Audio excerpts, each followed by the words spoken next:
بسم اللہ الرحمن الرحیم۔ السلام علیکم۔ آج اس ویڈیو میں ہم آپ کو ذبح ہو کر پھر سے زندہ ہو جانے والے پرندے کا واقعہ سنائیں گے جو کہ قرآن پاک میں ہے، تو ویڈیو کو اینڈ تک ضرور دیکھیے گا۔ حضرت ابراہیم علیہ السلام نے ایک مرتبہ اللہ تعالیٰ کے دربار میں یہ عرض کی کہ اے اللہ، تو مجھ کو دکھا دے کہ آپ مردہ کو کس طرح زندہ فرمائیں گے۔ تو اللہ تعالیٰ نے فرمایا کہ اے ابراہیم، کیا اس پر تمہارا ایمان نہیں ہے؟ تو آپ نے عرض کی کہ کیوں نہیں، میں اس پر ایمان رکھتا ہوں، لیکن میری تمنا یہ ہے کہ اس منظر کو اپنی آنکھوں سے دیکھ لوں تاکہ میرے دل کو قرار آ جائے۔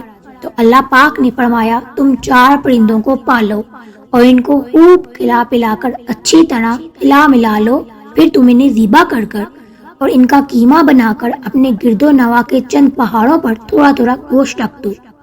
پھر ان پرندوں کو پکارو تو وہ پرندے زندہ ہو کر دوڑتے ہوئے تمہارے پاس آ جائیں گے اور تمہیں مردوں کے زندہ ہونے کا منظر اپنی آنکھوں سے دیکھ لو گے۔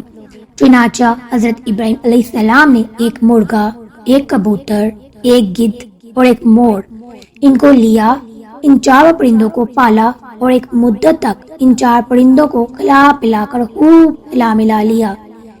پھر ان 4 پرندوں کو ذبح کر کر ان کے سروں کو اپنے پاس رکھ لیا اور ان 4 کا قیمہ بنا کر تھوڑا تھوڑا گوشت اطراف اور جنوب کے پہاڑوں پر رکھ دیا اور دور سے کھڑے ہو کر ان پرندوں کا نام لے کر پکارا۔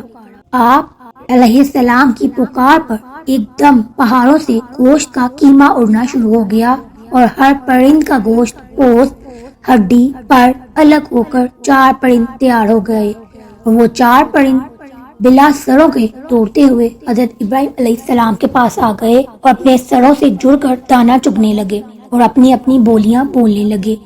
حضرت ابراہیم علیہ السلام نے اپنی آنکھوں سے مردوں کے زندہ ہونے کا منظر دیکھ لیا اور ان کے دل کو اطمینان اور قرار مل گیا۔ اس واقعے کا ذکر اللہ تعالیٰ نے قرآن مجید کی سورہ بقرہ میں ان لفظوں کے ساتھ بیان کیا ہے، جس کا ترجمہ اس طرح سے ہے، اور جب عرض کی ابراہیم نے اے رب مجھے دکھا دے تو کیوں کر مردے جلائے گا، فرمایا کیا تجھے یقین نہیں؟ عرض کی یقین کیوں نہیں، مگر یہ چاہتا ہوں کہ میرے دل کو قرار آ جائے۔ فرمایا تو اچھا 4 پرندے لے کر اپنے ساتھ ہلا لے، پھر ان کا ایک ایک ٹکڑا ہر پہاڑ پر رکھ دے، پھر انہیں بلا، وہ تیرے پاس چلے آئیں گے پاؤں سے دوڑتے، اور جان رکھ کہ اللہ غالب حکمت والا ہے۔ تصوف کا ایک اور نقطہ بھی ہے کہ حضرت ابراہیم علیہ السلام نے جن 4 پرندوں کو ذبح کیا، ان میں سے ہر پرندہ ایک بڑی خصلت میں مشہور ہے۔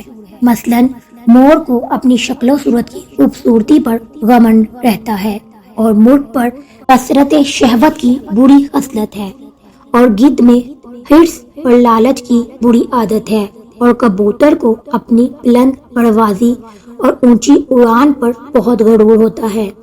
ان 4 پرندوں کے ذبح کرنے سے ان 4 کی خصلت کو ذبح کرنے کی طرف اشارہ ہے کہ 4 پرندے ذبح کیے گئے تو حضرت ابراہیم علیہ السلام کو مردوں کے زندہ ہونے کا منظر نظر آیا اور ان کے دل میں نور اور اطمینان کی تجلی ہوئی، جس کے بدولت انہیں نفس مطمئنہ کی دولت مل گئی۔ جو ہر شخص یہ چاہتا ہے کہ اس کا دل زندہ ہو جائے اور اس کا نفس مطمئنہ کی دولت نصیب ہو جائے، اس کو چاہیے کہ مرغی ذبح کرے یعنی اپنی شہوت پر چھری پھیر دے، اور مور کو ذبح کرے یعنی اپنی شکل و صورت اور لباس کے گھمنڈ کو ذبح کر لے، اور گدھ کو ذبح کرے یعنی حرص اور لالچ کا گلا کاٹ دے، اور کبوتر ذبح کرے یعنی اپنی بلند پروازی اور اونچے مرتبوں کے غرور اور نحوست پر چھری چلا دے۔